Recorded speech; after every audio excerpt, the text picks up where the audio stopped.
Hello，今日我示範一個係用焗爐焗嘅花生嘅，咁咧材料咧呢度就有150g嘅花生啦。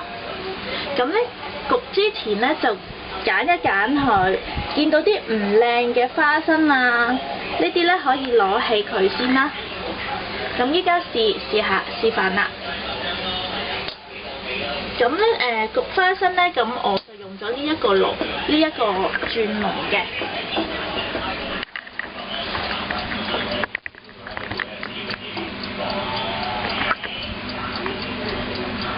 咁我就已經預熱咗㗎啦。咁大概150度，咁就焗20分鐘啦。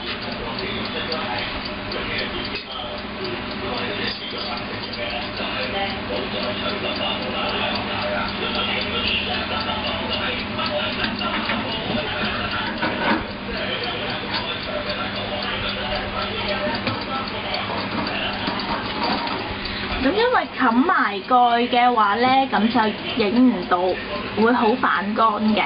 咁就一陣焗好，我哋再返嚟睇啊。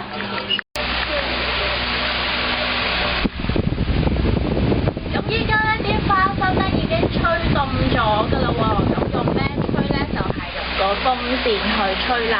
咁就可以倒出嚟啦，咁可以擺落去啲蜜就可以㗎啦。咁就啲煙就會傳入周圍都係。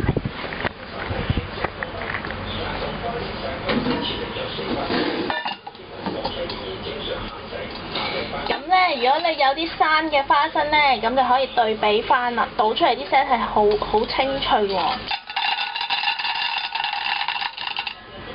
咁即係證明佢已經焗到好脆㗎啦。